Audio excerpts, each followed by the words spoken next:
Hello everyone, welcome back to my channel UGC Net and JRF with Jayanti. Hope you all are doing well and आप सब बहुत अच्छे हैं. I hope so. So as we all know, it's been a few days because I was trying to collect something very important and helpful for you all. Okay, so मैं चाहती थी कि एक ऐसा वीडियो आपके सामने ये सीरीज हम स्टार्ट करें which will be really helpful for you if you are targeting 2024. अगर आपका टारगेट 2024 है यूजीसी नेट का, अगस्त हो या दिसंबर हो, then this MCQ series for paper 1 is going to help like panacea for you. Okay, here we will discuss the 100% sure topics of paper 1, the very important topics of paper 1 which you can't miss out if you want to score well in your paper 1. Okay, so paper 1 is common for all, जैसा कि हमें पता है. तो ये जो series हम MCQ वाली स्टार्ट कर रहे हैं, in every video we will only discuss 5 question, the top 5, the very important 5 questions. And as I always tell you, जब भी आप कोई एमसीक्यू ट्राई करते हो, don't only see the question and answer, go with in depth analysis of the question. उस question को in depth analysis करो, उसके सारे ऑप्शंस के बारे में पढ़ो, so that when you are learning a question, उस क्वेश्चन से रिलेटेड, उस टॉपिक से रिलेटेड कोई दूसरा क्वेश्चन भी अगर आपके पास आए, then you can attempt it easily. That should be your strategy. Okay, सिर्फ क्वेश्चन और आंसर पढ़ के पार नहीं होना है, उस क्वेश्चन के बारे में पूरा डिटेल्ड एनालिसिस कर लेना है. So we are going to discuss 5 questions with this detailed analysis and I am very sure, pretty sure that this video is going to be very helpful for you. अगर आपने paper 1 की तैयारी बहुत अच्छे से कर ली है, then this can work as revision for you. आप सारे क्वेश्चंस मतलब ट्राई कर सकते हो, देख सकते हो, like what is your preparation right now. You can just check where do you stand. And अगर आपने अच्छे से प्रिपरेशन नहीं किया है, then also like this video is for you only, right? So you can manage the speed accordingly. अगर आपको जल्दी जल्दी बस क्वेश्चन ट्राई करना है, then you can play the video in double speed. And अगर आपको डिटेल एनालिसिस या फिर स्लो चाहिए, तो अपने आप हिसाब से you can manage the speed accordingly when you are watching the video. Okay. Now, if you are watching my video for the first time, please subscribe to my channel. Myself Jayanti. I have cracked NET and JRF in commerce, and I could crack this exam with my very first attempt only. So, and I'm working like as an international educator right now, and also a research scholar pursuing my PhD. So that's about me. And now let's start the questions. The first question, as you can see, question number 1. Which digital platform of Ministry of Education has been formed by merging three consortia initiatives, namely UGC Infonet Digital Library Consortium, NLIST, Indest AICT Consortium. So, UGC Infonet Digital Library Consortium, NLIST and Indest AICT Consortium, ये तीनों को मिला के कौन सा digital platform start किया गया है? That is your like question, कि इन तीनों को मिला के कौन सा डिजिटल प्लेटफॉर्म स्टार्ट किया गया है. ओके, सो कौन सा है? If you have gone through the syllabus and the preparation of paper 1, if you have done, then आपको पता होगा ये शोध गंगा, शोध सिंधु, ई विद्वान और शोध शुद्धि क्या है. And if you don't know, then today in today's video everything will be clear about these 4 terms.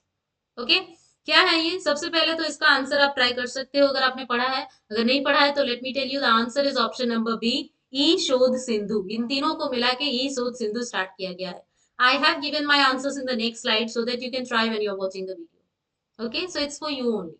However, it is helpful for you. Okay, I would love to help you in all the ways. Let's come to the discussion. शोध Ganga. What is शोध Ganga? Ganga means, Ganga में जैसे हम प्रवाह करते हैं कुछ भी चीजें, तो शोध गंगा में हम अपने शोध का, शोध यानी थीसिस का प्रवाह जो होता है, अगर हम उसको समझे, a reservoir of Indian thesis in a digital repository. Indian thesis का एक संग्रह, दैट इज आवर शोध गंगा. तो इसके बारे में आपको क्या जानना है?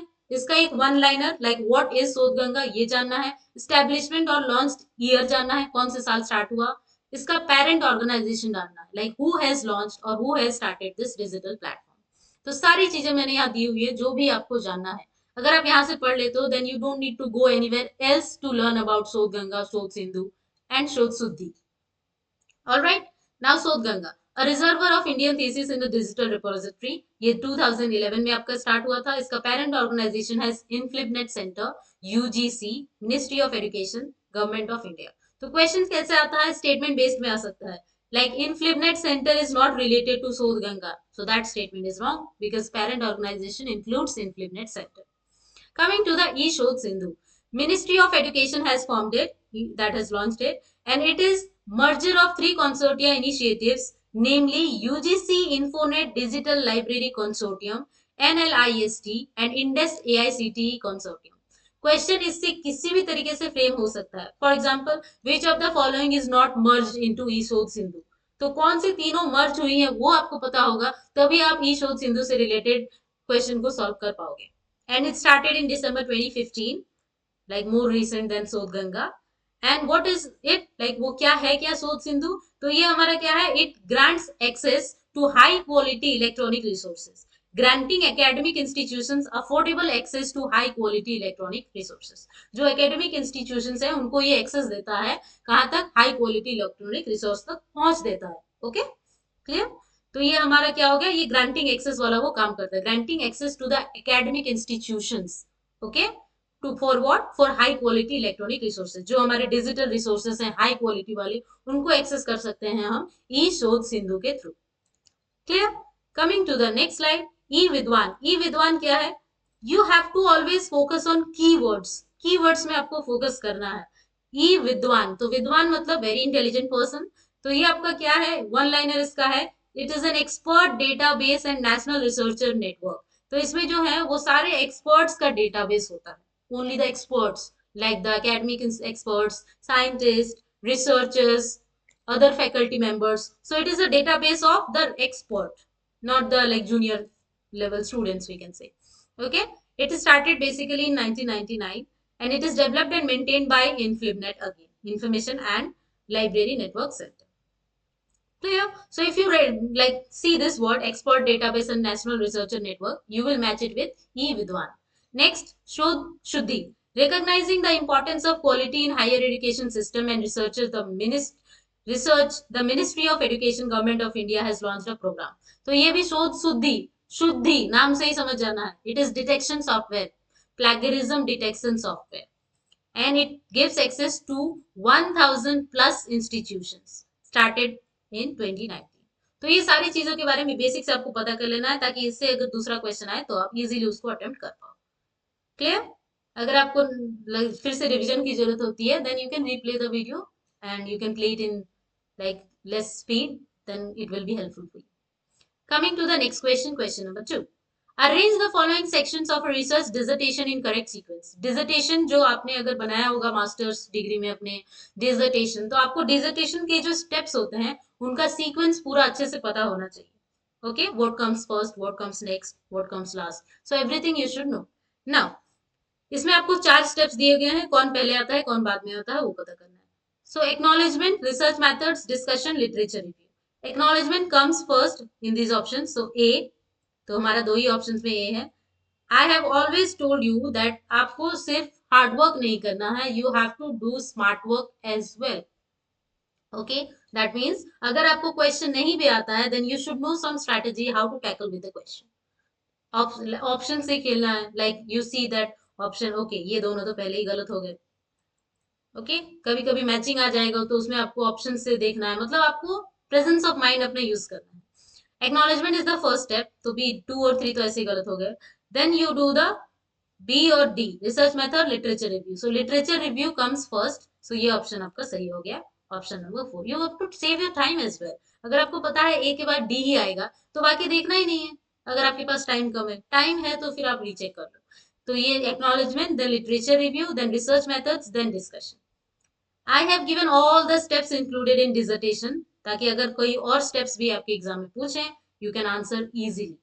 तो ये क्या है हमारा स्टेप्स है, सीक्वेंस क्या है, title page first of all, then acknowledgement, then abstract, abstract means the summary of your work, table of contents, index, the core chapters, core chapters means उसमें चैप्टर क्या क्या आएंगे, introduction, literature review, methodology, results, discussion, conclusion, then your reference list, कहाँ से आपने resource अपने collect किए हैं, एंड देन योर अपेंडिक्स। तो ये आपका सारा स्टेप्स का सीक्वेंस हो गया which you have to learn and retain. Okay, तो इसमें से हमारे 4 ये ऑप्शंस में थे, acknowledgement which comes first, then literature review, then methodology, research methods, and then discussion. Clear. Next, coming to the question number 3, identify the list of 4 quadrants of the courses hosted on Swayam. Let me tell you again, June के exam से पहले जो हमने MCQ वाला video किया था उसमें से 2-3 क्वेश्चन आपके जून के एग्जाम में आए थे। So don't ignore the MCQs video, it's going to be very very helpful for you. Okay, that's my guarantee. Swayam के बारे में सब कुछ सारी इंपॉर्टेंट चीजें आपको पता होनी चाहिए if you are going to attempt your UGC NET exam. Swayam के रिलेटेड कोई इंपॉर्टेंट चीज आप मिस नहीं कर सकते। ओके, इसमें 4 क्वाड्रेंट्स पूछा गया है और ये रिसेंट आपका जून के एग्जाम में पूछा गया है, so you can't ignore this topic स्वयं। नाउ इसमें 4 क्वाड्रेंट्स इसके कौन कौन से हैं? सेल्फ असेसमेंट टेस्ट, अगर आपको पता है तो आपने अटेम्प्ट कर ही लिया होगा। तो ये है हमारा, वीडियो लेक्चर भी है, ऑनलाइन डिस्कशन फोरम भी है, प्रिंट रीडिंग मटेरियल भी है। Face to face interaction among learners ये नहीं, फेस टू फेस इंटरक्शन इसमें नहीं। तो A B C D option number 2 is the correct answer. Now let's come and see the very important points about SWAYAM. First of all, the full form: Study Waves of Active Learning for Young Aspiring Minds. Second, मोटो, मोटो क्या है स्वयं का, क्यों start किया गया है? शिक्षित भारत उन्नत भारत। तो ये आपको उसका जो लोगो है, जो मोटो है, वो याद रखना है। अगर ऐसा आ गया शिक्षित भारत, तेज भारत, शिक्षित भारत या फिर कोई और ऑप्शन, आपको पता होना चाहिए कि मोटो है शिक्षित भारत उन्नत भारत, तो आपको 1 नंबर मिल जाएगा, right. Coming to when it is launched, okay again 2017 में हुआ था ये, 2017 year is known by most of the students but they don't know the exact date sometimes और month, so you need to know the date, month, year, everything. 9th July 2017, then it was developed by, ये सीधा statement based form में बार बार पूछा जाता है, बार बार repeatedly, ministry of education and NPTEL, IIT Madras with the help of Google inclusion and Persistent Limited. तो ये आपको याद रखना है कि कौन कौन इसके लॉन्च जो डेवलपमेंट में कौन कौन सा उसमें ऑर्गेनाइजेशन शामिल है। पहला ministry of education, NPTEL, IIT Madras. कभी कभी आईआईटी मद्रास की जगह आईआईटी दिल्ली लिखा रहता है, just to make you confuse, so you have to be sure कि मुझे सारे इसमें जो इंक्लूड है उन ऑर्गेनाइजेशन का नाम पता है। देन लैंग्वेज ऑफ लर्निंग, ये नया है, हो सकता है ये आपको पूछ दे, कुछ तो नए क्वेश्चंस आएंगे, राइट। तो कौन सा लैंग्वेज स्वयं में इंक्लूड नहीं है, हो सकता है पूछ दे, तो लैंग्वेज भी मैंने यहाँ दे दी है। इंग्लिश, हिंदी, तमिल, तेलुगु, कन्नड़ा, मलयालम, बंगाली, मराठी, गुजराती, ये सारे लैंग्वेज आपको स्वयं में मिल जाएंगे। Now four, okay cost, cost क्या है स्वयं में? स्वयं में जो आपके कोर्सेस है वो बिल्कुल फ्री ऑफ कॉस्ट है, बट उसमें जो आपको सर्टिफिकेट मिलेगा उसके लिए आपको एक नॉमिनल फी पे करना होता है। So you need to know the distinct features, okay, exact points, कि कॉस्ट जो है कोर्सेज का तो वो फ्री ऑफ कॉस्ट है, लेकिन सर्टिफिकेट के लिए एक नॉमिनल फी आपको पे करना पड़ता है। 4 क्वाड्रेंट्स जो इस क्वेश्चन में पूछा गया था, वीडियो लेक्चर्स मिलेंगे, एजुकेशनल मटेरियल्स मिलेंगे विच कैन बी डाउनलोडेड और प्रिंटेड, सेल्फ असेसमेंट टेस्ट मिलेंगे एंड ऑनलाइन डिस्कशन फोरम आपको एक मिलेगा जिसमें आप अपने डाउट्स डिस्कस कर सकते हैं। कोर्सेज फॉर, किसके लिए कोर्स है इसमें? From standard 9 to PG, post graduation. उसके बाद स्वयं के जो 9 नेशनल कोऑर्डिनेटर्स हैं, जो इसको कंटेंट देते हैं, जो इसको लाइक प्रोवाइड करते हैं, जो इसको चलाते हैं, उसके 9 जो नेशनल कोऑर्डिनेटर्स हैं, उन सारे कोऑर्डिनेटर्स का नाम, कि कौन कौन से नेशनल कोऑर्डिनेटर स्वयं के हैं, क्योंकि बहुत बार पूछा गया है विच of the following is not a national coordinator of स्वयं। तो कौन कौन से हैं वो पता होगा, तभी आप कौन कौन से नहीं है वो पता कर पाओगे, राइट। सो कौन से 9 नेशनल कोऑर्डिनेटर्स हैं, उनका फुल फॉर्म जो कि मैंने यहाँ दिया हुआ है, और कौन सा ऑर्गेनाइजेशन, कौन सा कोऑर्डिनेटर किस स्टैंडर्ड और किस स्टूडेंट के लिए है, वो भी आपको याद करना है। Like AICT helps which type of students, UGC helps which type of student in स्वयं, तो सारी चीजें आपको पता होनी चाहिए। And this I am talking like on the basis of previous year questions analysis. Okay, so don't ignore this. AICTE All India Council for Technical Education, full form ये आपको याद करना है, इसको बिल्कुल इग्नोर नहीं करना है। एंड ये किसके लिए है? For self paced and international courses. NPTEL है हमारा इंजीनियरिंग के लिए, national programme on technology enhance learning. UGC university grants commission is for non technical post graduation, जो नॉन टेक्निकल है उसके लिए है पोस्ट ग्रेजुएशन। सीईसी हमारा consortium for educational communication, under graduate यानी यूजी के लिए है। एनसीईआरटी स्कूल बच्चों के लिए है। एनआईओएस भी स्कूल के लिए है। IGNOU is for out of school student जिनका स्कूल हो चुका है खत्म। आईआईएमबी नाम से पता चल रहा है, M for management, so management studies के लिए है। NITTR, TTR is for teacher training programme, तो टीटी इतने सारे टी है तो आपको पता चल जाएगा, national institute of technical teachers training and research. Full form याद करना है और किसके लिए है वो याद करना। Coming to the next question, which of the following are the characteristics of mass communication? Now we come to the unit of communication. Communication is, I think, one of the easiest unit in paper 1.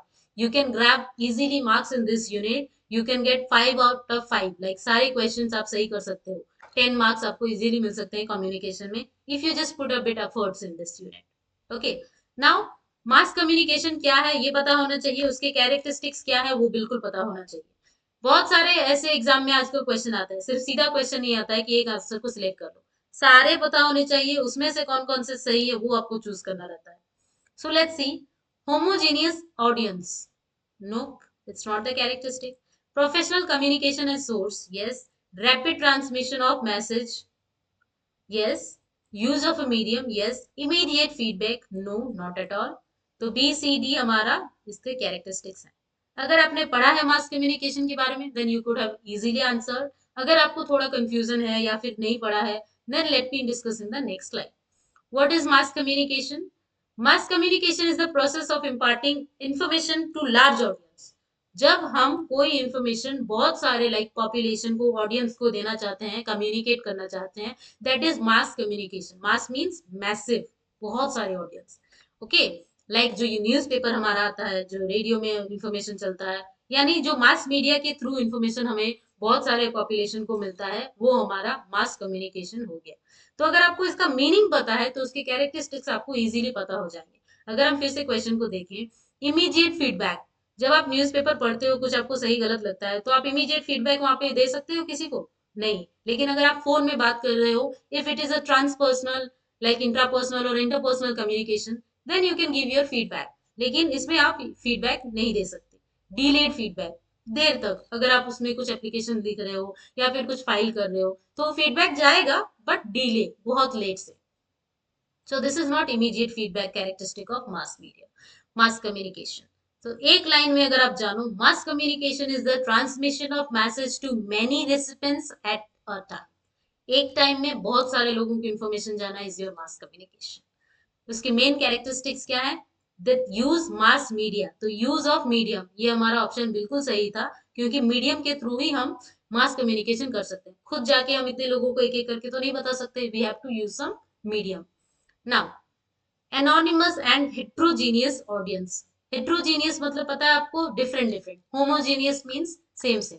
तो newspaper जो इतने सारे लोग पढ़ते हैं सब same तो नहीं होते, different gender, different thinking, different perception, different culture, different religion. तो ये होमोजेनियस तो बिल्कुल नहीं है, हेट्रोजेनियस ऑडियंस इसमें होता है। एंड अनोनिमस, नाम तो पता नहीं होता ऑडियंस का, बेनाम होते हैं, क्योंकि कोई भी पढ़ रहा है न्यूज़पेपर, कोई भी सुन रहा है न्यूज़, तो हमें वो ऑडियंस का नाम पता नहीं होता है।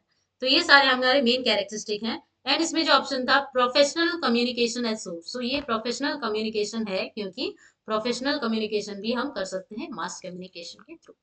प्रोफेशनल मतलब पता है आपको, पर्सनल मतलब जो हम फोन करके बात कर लेते हैं इधर उधर की, वो पर्सनल हो गए। प्रोफेशनल कम्युनिकेशन हम मास कम्युनिकेशन के थ्रू कर सकते हैं। Clear? Coming to the last question of this video, जैसा कि मैंने कहा we will discuss only 5 questions because I don't want to make so many lengthy videos which affect your time because you are also preparing and you need time for your self study. तो आपको self study के लिए पूरा time मिले, लेकिन इस video से आपको एक एज मिले, आपको एक हेल्प मिले, आपको एक रिविजन के लिए कुछ लाइक हेल्प हो जाए, that is my like effort and that what I want to provide for you.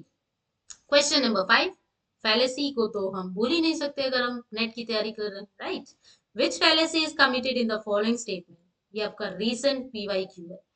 Tarun can not be guilty of murder since there is no way Tarun could kill someone. तो इसका detail analysis मैंने इस video में नहीं दिया है because all these fallacies I have already discussed in one of my previous videos which was informal fallacy. अगर आपने उस वीडियो को नहीं देखा है then please go to my channel, open the informal fallacy video. उसमें fallacies को मैंने बहुत अच्छे से examples के साथ explain किया है। If you have any doubt regarding these fallacies, कोई भी confusion अगर आपको है इन fallacies में, then you will get the clear concept of each and every fallacy. That's my guarantee. तो इसलिए इसका एक्सप्लेनेशन मैंने यहाँ नहीं दिया है, आप उस वीडियो में जाके देख लीजिए, उसमें हैस्टी जनरलाइजेशन भी है और इस क्वेश्चन का जो आंसर है वो भी उस वीडियो में है। तो अगर आपने उस वीडियो को देखा है तो आप इजीली आंसर कर सकते हो। This is your begging the question fallacy. Begging the question means घूम फिर के अपनी बात पे आ जाना, या फिर जिस बात से स्टार्ट हुए थे उसी बात पे खत्म करना। Tarun can not be guilty of murder, Tarun मतलब गिल्टी नहीं हो सकता क्योंकि वो किसी को नहीं मार सकता। तो हमने स्टार्ट भी वही से किया कि वो गिल्टी नहीं हो सकता क्योंकि वो मर्डर नहीं कर सकता, खत्म भी उसी पे किया कि तरुण कैन नॉट किल एनीवन। तो जब हम बात घुमा फिरा के वहीं पे आ जाते हैं, when we try to beg the question, हम क्वेश्चन को ही आंसर बना देते हैं, आंसर को ही क्वेश्चन बना देते हैं, जहां से स्टार्ट हुआ वहीं पे खत्म हो गया. Circular fallacy, begging the question, petitio principii, 3 नाम है इस फैलेसी के. तो तीनों में से कोई भी वो नाम में पूछ सकता है, आपको पता होने चाहिए. पेटिटियो प्रिंसिपी, सर्क्यूलर फैलेसी और बेगिंग द क्वेश्चन, जहां से स्टार्ट हुआ. अगर आपको ऐसा लगे स्टेटमेंट या क्वेश्चन पढ़ के कि अरे ये तो जहां से स्टार्ट हुआ है वहीं पे खत्म हो गया, या फिर जैसा स्टार्ट हुआ था वैसा ही लग रहा है खत्म हो गया, इसमें कुछ अलग बात नहीं हुई, तो वो आपका बेगिंग द क्वेश्चन हो जाएगा. अगर आप फैलेसी वाला वीडियो देखोगे, then you will get more help for your fallacy concept. Okay, so that's it. That was the 5 questions we did today. And if you learn these 5 questions, if you share it with all your friends, then I can assure you that this is going to be very helpful for you all. Thank you so much for watching this video. If you find it helpful, then please like and comment whatever you feel. I would love to see your comments. If you want to say something, or if you want to suggest for the next video, if you want anything to be covered, then please put it in the comment box. Thank you so much. Subscribe to my channel if you are new, and share with all your friends. Thank you. See you again with a very informative video. Till then, take care. Bye bye.